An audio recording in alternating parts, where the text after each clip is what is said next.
ಮಿತ್ರರೇ ನಮಸ್ಕಾರ. ಮಿತ್ರರೇ, ಮೊನ್ನೆ ಒಂದು ಸಮಾಧಾನಕರ ಸುದ್ದಿ ಬಂದಿತ್ತು. ಲೆಬನಾನ್ ಮೇಲೆ ಇಸ್ರೇಲ್ ದಾಳಿ ಮಾಡ್ತಾ ಇದೆ ಅಂತ ಹೇಳ್ಬಿಟ್ಟು ಇಸ್ರೇಲ್ ಮೇಲೆ ಇರಾನ್ ಮಿಸೈಲ್ ದಾಳಿಗಳನ್ನ ಮಾಡಿತ್ತು.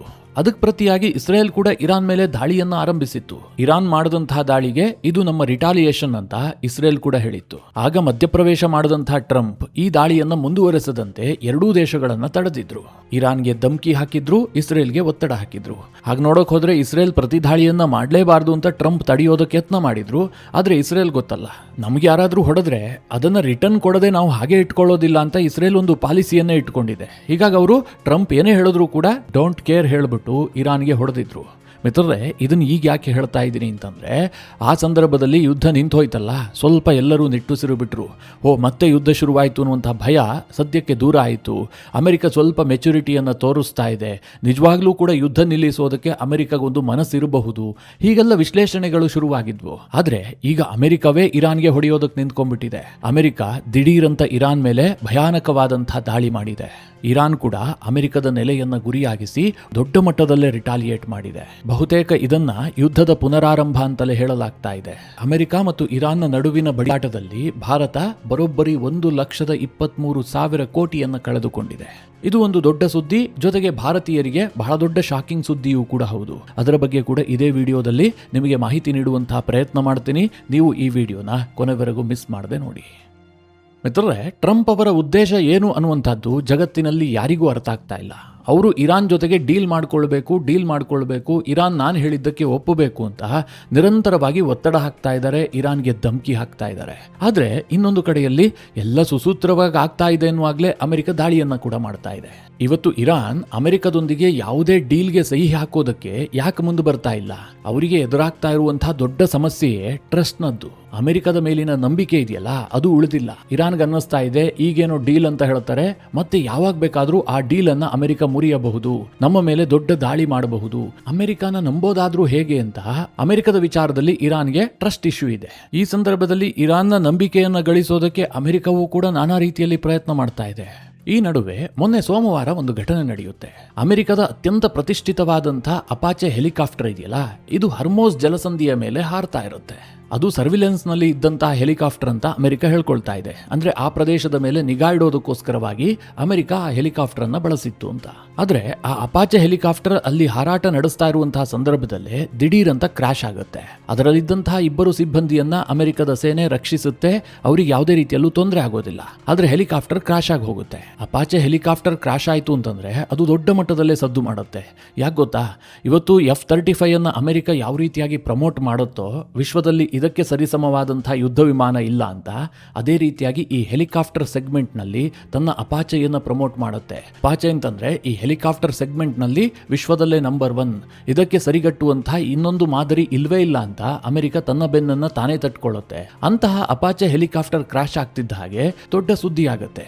ಅಮೆರಿಕದ ಪಡೆಗಳು ಅದರ ಬಗ್ಗೆ ತನಿಖೆ ಕೈಗೊಳ್ತಾರೆ. ಯಾಕೋಸ್ಕರವಾಗಿ ಹೆಲಿಕಾಪ್ಟರ್ ಕ್ರಾಶ್ ಆಯಿತು ಅಂತ. ತನಿಖೆ ಏನು ಬಹಳ ಕಷ್ಟ ಆಗಿರೋದಿಲ್ಲ. ಯಾಕೆ ಅಂತಂದ್ರೆ ಅದರಲ್ಲಿದ್ದಂತಹ 2 ಸಿಬ್ಬಂದಿಗಳನ್ನ ಅಮೆರಿಕ ರಕ್ಷಿಸಿರುತ್ತೆ. ಅವ್ರಿಗೆ ಗೊತ್ತಿರುತ್ತೆ ಯಾಕೋಸ್ಕರವಾಗಿ ಹೆಲಿಕಾಪ್ಟರ್ ಕ್ರಾಶ್ ಆಗಿದೆ ಅಂತ.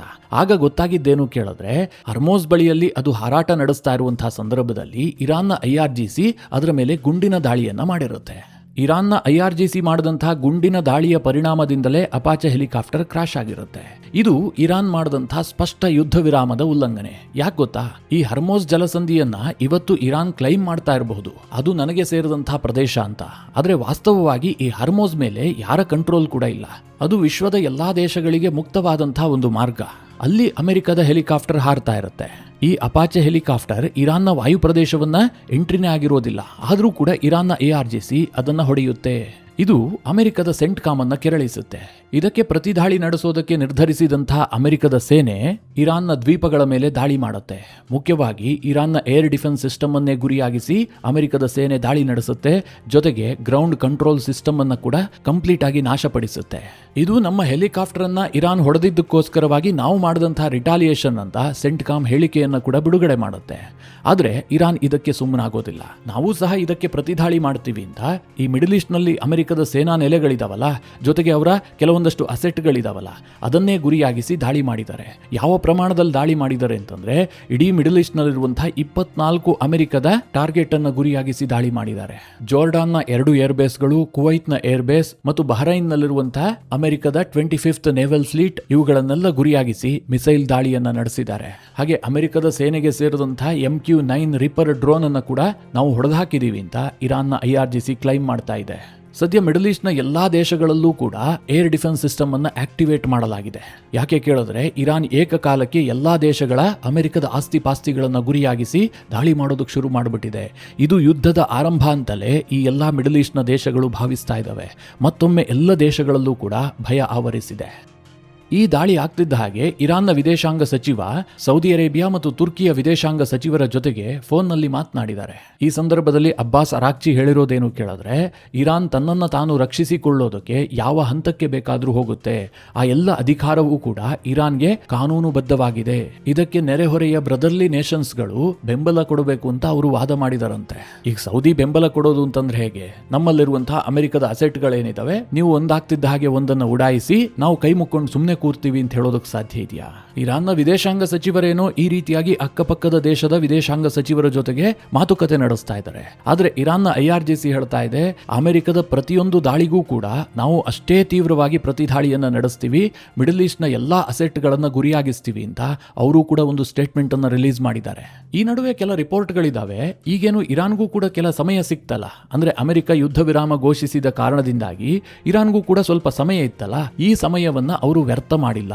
ತನ್ನ ಯುದ್ಧ ಸಾಮರ್ಥ್ಯವನ್ನ ಹೆಚ್ಚು ಮಾಡಿಕೊಳ್ಳೋದಕ್ಕೆ ಎಲ್ಲಾ ರೀತಿಯಲ್ಲೂ IRGC ಪ್ರಯತ್ನವನ್ನ ಪಟ್ಟಿದೆ. ಮುಖ್ಯವಾಗಿ ಅಮೆರಿಕ ಈ ಅಂಡರ್ ಗ್ರೌಂಡ್ ನಲ್ಲಿರುವಂತಹ ಈ ಮಿಸೈಲ್ ಸಿಟಿಗಳೇನಿದ್ವು ಅದರ ಎಂಟ್ರಿ ಮತ್ತು ಎಕ್ಸಿಟ್ ಅನ್ನ ಬಂದ್ ಮಾಡಿತ್ತು. ದೊಡ್ಡ ದೊಡ್ಡ ಬಂಕರ್ ಬಸ್ಟರ್ ಗಳನ್ನ ಉಡಾಯಿಸಿ ಅದರ ಒಳಗೆ ಹೋಗದಂತೆ ತಡೆದಿತ್ತು. ಅಂದ್ರೆ ಆ ಅಂಡರ್ ಗ್ರೌಂಡ್ ಮಿಸೈಲ್ ಸಿಟಿಯಲ್ಲಿದ್ದಂತಹ ಎಲ್ಲಾ ಮಿಸೈಲ್ಗಳು ಕೂಡ ಭೂಮಿಯ ಅಡಿಯಲ್ಲಿ ಹೂತ್ ಹೋಗಿತ್ತು. ಈಗ ಅವುಗಳನ್ನ ರಿಕವರಿ ಮಾಡಿಕೊಳ್ಳೋದಕ್ಕೆ ಇರಾನ್ ಒಂದು ಹಂತಕ್ಕೆ ಯಶಸ್ವಿಯಾಗಿದೆ ಎನ್ನುವಂತಹ ರಿಪೋರ್ಟ್ಗಳಿದಾವೆ. ಎರಡನೆಯದಾಗಿ ಈ ನಾಗರಿಕ ನೆಲೆಗಳೇನಿದಾವೆ, ಜನರು ವಾಸ ಮಾಡುವಂತಹ ಪ್ರದೇಶ, ಅಲ್ಲೇ ಹೆಚ್ಚಿನ ಸಂಖ್ಯೆಯಲ್ಲಿ ಇರಾನ್ ತನ್ನ ಮಿಸೈಲ್ಗಳನ್ನ ಡಿಪ್ಲಾಯ್ ಮಾಡಿ ಇಟ್ಕೊಂಡಿದೆ.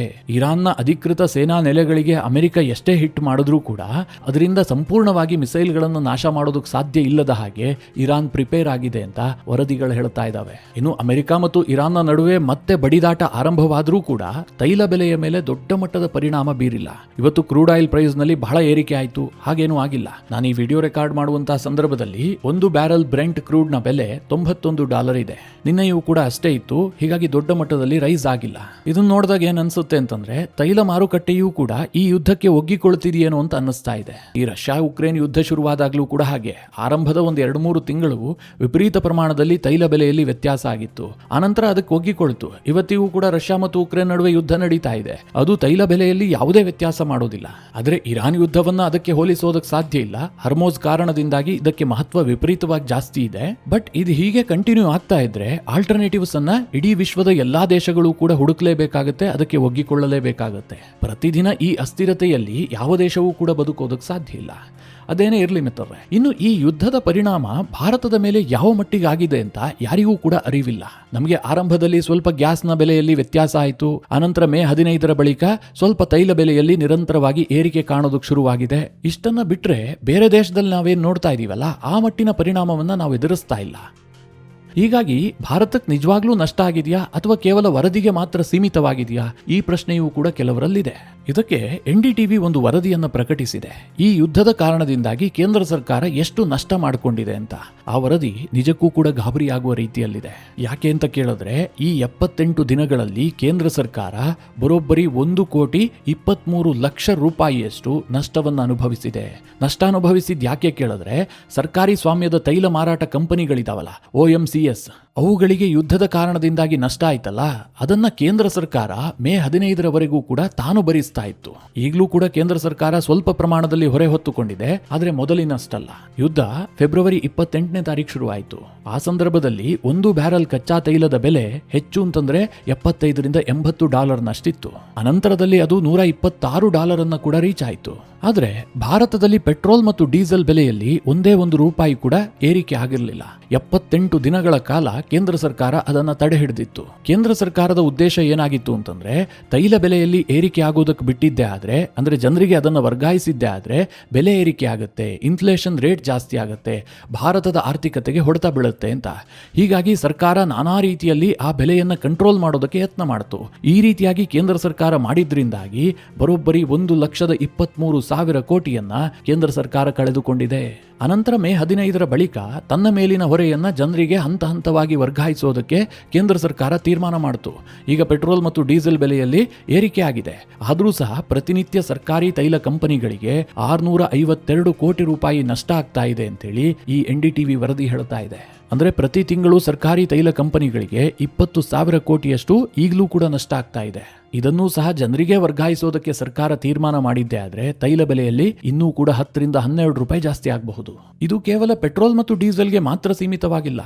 ಇವತ್ತು ನಾವೇನು ಮನೆಯಲ್ಲಿ ಅಡಿಗೆ ಮಾಡೋದಕ್ಕೆ LPG ಅನ್ನ ಖರೀದಿ ಮಾಡ್ತೀವಲ್ಲ, ಸಿಲಿಂಡರ್ಗಳನ್ನ, ಅದರ ವಿಚಾರದಲ್ಲೂ ಕೂಡ ಸರ್ಕಾರಕ್ಕೆ ಹೊರೆ ಜಾಸ್ತಿ ಆಗ್ತಲೇ ಹೋಗ್ತಾ ಇದೆ. ಇವತ್ತು ಅಡಿಗೆಗೋಸ್ಕರವಾಗಿ ಬಳಸುವಂತಹ ಒಂದು ಸಿಲಿಂಡರ್ನ ಬೆಲೆ 1,000 ರೂಪಾಯಿ ಒಳಗೆ ಸಿಗ್ತಾ ಇದೆ.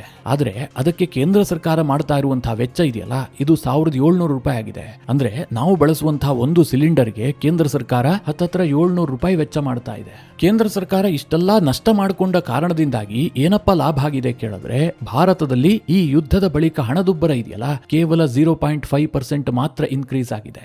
ಬೇರೆ ಬೇರೆ ದೇಶಗಳಲ್ಲಿ 3%, 4%, ಕೆಲ ದೇಶಗಳಲ್ಲಂತೂ 10% ಎಲ್ಲ ಇನ್ಕ್ರೀಸ್ ಆಗಿದೆ. ಆದ್ರೆ ಭಾರತದಲ್ಲಿ ಹಾಗಾಗಿಲ್ಲ. ಭಾರತದಲ್ಲಿ ಈ ಮೊದಲು ಹಣದುಬ್ಬರದ ರೇಟ್ ಇತ್ತಲ್ಲ, ಇದು 4.6% ಇತ್ತು. ಈಗ ಅದು 5.1% ಅನ್ನ ರೀಚ್ ಆಗಿದೆ. ಕೇಂದ್ರ ಸರ್ಕಾರ ಒಂದು ವೇಳೆ ಈ ಯಾವ ನಷ್ಟವನ್ನು ತಾನು ಹೊತ್ತುಕೊಳ್ಳದೆ ಎಲ್ಲದನ್ನ ಜನರಿಗೆ ಆಯಾ ದಿನವೇ ವರ್ಗಾಯಿಸಿದ್ದೇ ಆಗಿದ್ರೆ, ಭಾರತದಲ್ಲೂ ಕೂಡ ಈ ಇನ್ಫ್ಲೇಷನ್ ರೇಟ್ ಇದೆಯಲ್ಲ, ಇದು 6 to 7% ಅನ್ನ ರೀಚ್ ಆಗಿರ್ತಾ ಇತ್ತು. ಸರ್ಕಾರ ಏನೇ ಮಾಡಿದ್ರೂ ಕೂಡ ಹಾನಿ ಪ್ರಮಾಣವನ್ನ ಸ್ವಲ್ಪ ಕಡಿಮೆ ಮಾಡಬಹುದು ಅಥವಾ ತಾತ್ಕಾಲಿಕವಾಗಿ ತಡೆ ಹಿಡಿಬಹುದು. ಹಾನಿ ಆಗದಂತೆ ಮಾಡೋದಕ್ಕೆ ಸಾಧ್ಯವೇ ಇಲ್ಲ.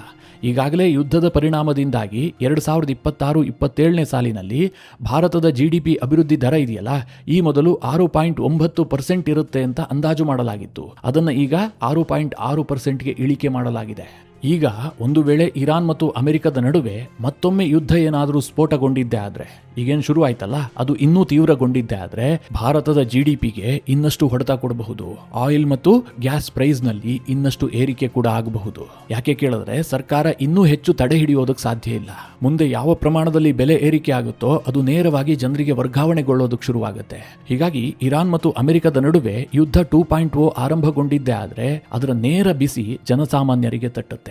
ಮಿತ್ರರೇ, ಈ ವಿಚಾರದಲ್ಲಿ ನೀವೇನು ಹೇಳ್ತೀರಿ? ನಿಮ್ಮ ಅನಿಸಿಕೆ ಅಭಿಪ್ರಾಯವನ್ನು ಕಮೆಂಟ್ ಮಾಡುವ ಮೂಲಕ ನಮಗೆ ತಿಳಿಸಿ. ಹಾಗೆ ನಿಮಗೆ ಈ ವಿಡಿಯೋ ಇಷ್ಟವಾದರೆ ಲೈಕ್ ಮಾಡಿ.